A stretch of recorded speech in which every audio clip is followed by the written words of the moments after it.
Hello, welcome to Volunteer Hours Tracking Help video.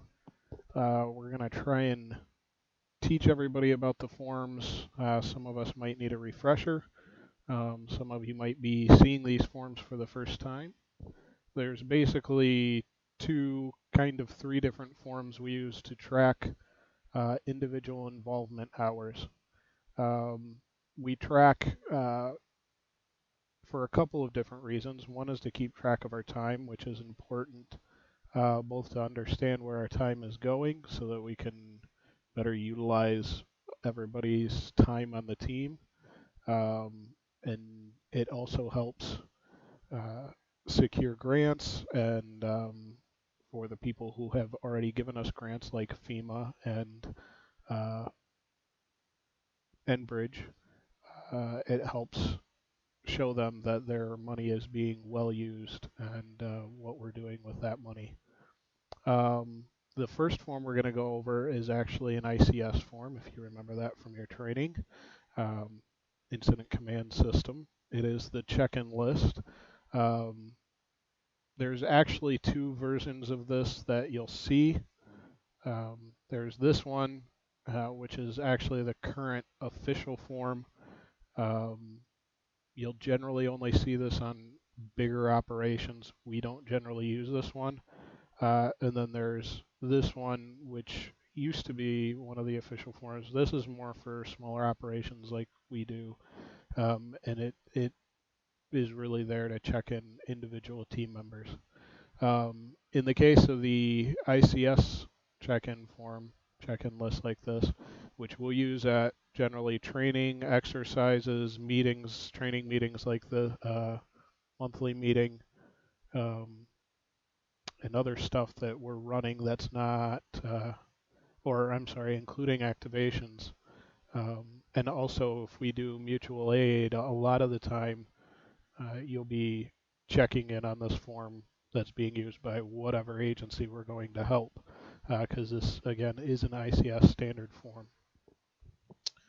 You might see a little different versions of it, though, however, because it's no longer in the official ICS set, so it's been a little bit modified for each place's use. But the basics are the same.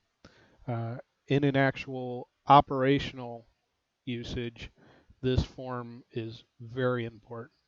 It becomes the official record. It also helps track who's on scene and who's no longer on scene. So if there's a question about where somebody is, or if we can't find somebody, we can check the form and see where they're at.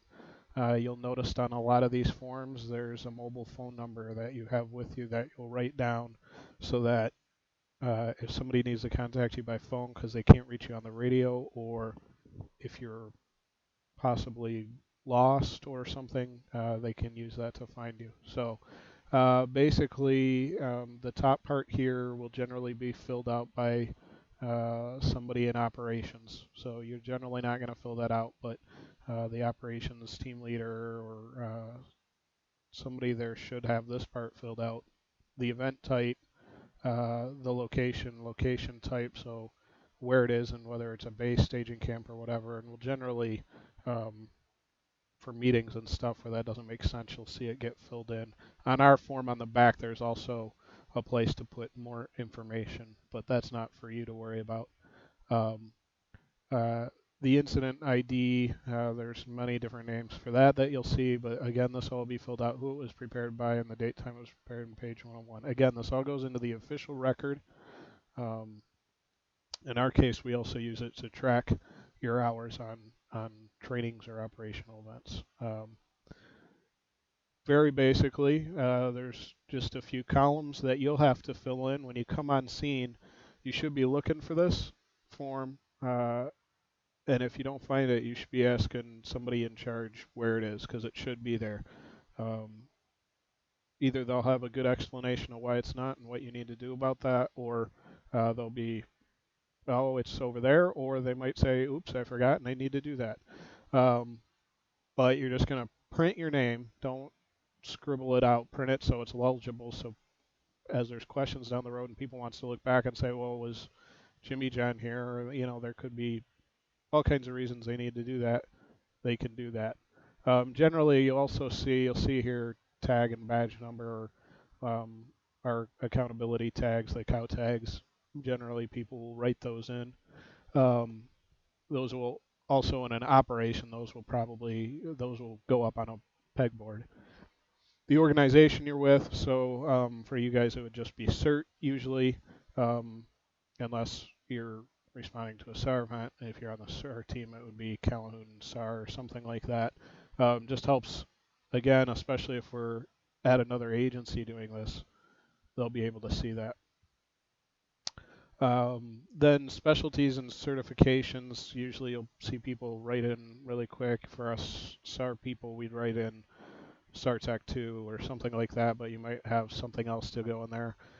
Generally, it's the most pertinent to whatever operation. So, but remember, as CERT, we're only allowed to respond up to CERT protocol. So, um, but it still might be useful if you're an EMT or something like that to write that in there. So at least people will know. Doesn't necessarily mean you can utilize that function while you're there, but your mobile phone number, that's very important. If you have a mobile phone with you, and ask your team leader about precautions to take while you're in the field with your mobile phone, but especially if it's nighttime. But if you have your mobile phone with you, write that down in that column so that if there's a need to contact you, they can get at you. Or if there's a question you forgot to sign out and you're you're on the road, we can call you and make sure that you actually have left and you're not lost out on the scene somewhere or hurt. The check-in date and time, make sure you put the date and the time in there. Um, you might have to write a little small, but you can get it in there. Checkout date and time. This is something that we've added, but this is prep and travel. Should be hours. Or you can make 15 m for minutes or whatever. But the time it takes you both to and from the site, and any time you get a call and you spend to deploy, and you spend a half hour um, packing up your gear or whatever, getting ready to go, you can include that. So that includes that, but that includes door to door, both ways. Don't forget, oh, it took me 15 minutes to get here. Well, it's going to take you 15 minutes to get back too. So, and then usually you initial it. It's just a legal thing. So that's the ICS form. Again, this should be on all operations meetings. It generally is what we use to track hours for those types of things. So nothing really special here. And then again, we do also have the incident check-in list. This is actually again for larger events where you're checking in full crews of people. Um, so you'll see both used, but generally it's the first one. And on most of our CERT operations, it's going to be the first one, unless it's a bigger deal that we're involved with. So I'll actually cut this off and do another video for the other form, which is the personal activity log. So um, you should also have a link to that, and you can click over to that. Thanks for watching. Hope it helps explain that.